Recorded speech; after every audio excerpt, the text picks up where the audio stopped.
All right, troops, lock and load because we're diving deep into the nitty-gritty of Cold-Blooded by Rohan O'Duill, a military sci-fi novella that throws you headfirst into corporate wars and mech-suited Marines who've long since burned through their last shred of patience. This book's been getting some serious hype across the board, but for me, didn't quite hit that sweet spot I look for in military sci-fi. Let's break it down properly.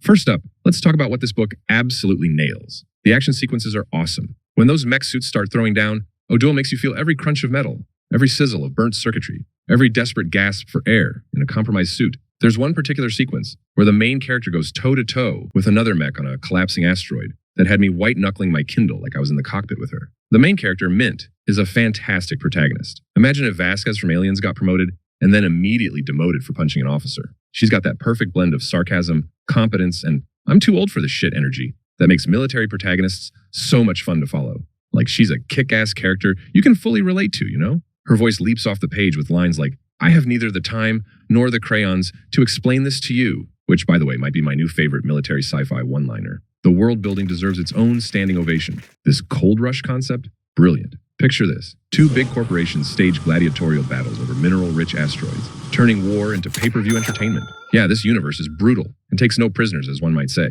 It's like someone took the Hunger Games, gave it mech suits, and set it in the darkest timeline of corporate space expansion. The attention to detail in the tech, especially the mech systems, shows O'Duill did his homework. Everything from the quad drive systems to the pirate ship mechanics feels plausible and lived in. What really elevates the book, though, is how it balances its big ideas with intimate character moments. I mean, for me, that relationship between Mint and Frida, the 15-year-old pirate's daughter, stands out as a highlight. It's emotionally grounded and realistic. I feel like those quieter moments make the explosive ones land even harder. Now, let's address the elephant in the room. This book has opinions about corporate greed and class warfare. The corporations aren't just bad guys. They're monstrous, turning human lives into literal betting chips. It's heavy-handed at times, but when it works, it works. The book's portrayal of how systems grind down even good people is depressingly plausible. Structurally, O'Duill makes some smart choices. The alternating perspectives between Mint and Frida give us both the jaded veteran and idealistic youth angles on this messed up universe. Oh, and the book functions both as a prequel and as a self-contained narrative. Yeah, you don't need to have read the other novella, Cold Rising, to follow along Cold-Blooded,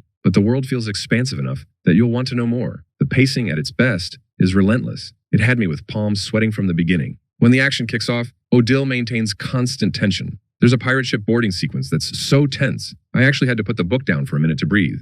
Now, about the things that didn't quite land for me. First, the location tags. The first 6 chapters helpfully tell you where scenes are taking place, like Telstat Station, Neptune Orbit, which is great for orientation. But then this just stops. In a story jumping between pirate ships, corporate cruisers, and asteroid battlefields, those little establishing shots were really helpful. Their disappearance made some mid-book transitions confusing, until I could piece together where characters were. Then there's the pronoun issue, only found in Chapter 4. A male character in a mental institution is suddenly referred to with they-them pronouns by the narrator. Look, I get what the author's going for, but grammatically, that's not how English works when referring to a singular established character. It yanked me right out of the story, making me think about our current political climate. I'm reading books to get away from this reality, man. Some supporting characters needed more room to breathe.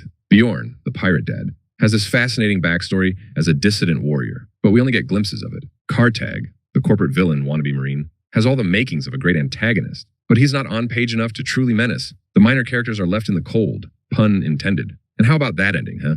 No spoilers, but brutal doesn't begin to cover it. Absolutely devastating. This isn't your feel-good heroes walk into the sunset finale. It's the kind of ending that makes you sit back and go, damn. Some readers will love its uncompromising grimness, while others might find it abrupt. Personally, I admired its guts, even as I wished for slightly more resolution. And there we have it. Cold-Blooded is like a high-budget B-movie in book form. Explosive action, a standout lead, and memorable world building. When it hits hard. Some pacing issues and odd choices hold it back. But if you like your military sci-fi gritty and unflinching, this one delivers. And if Rohan O'Duill writes more in the genre, I'll be first in line to read it. Oh, almost forgot to mention, don't let the page count fool you.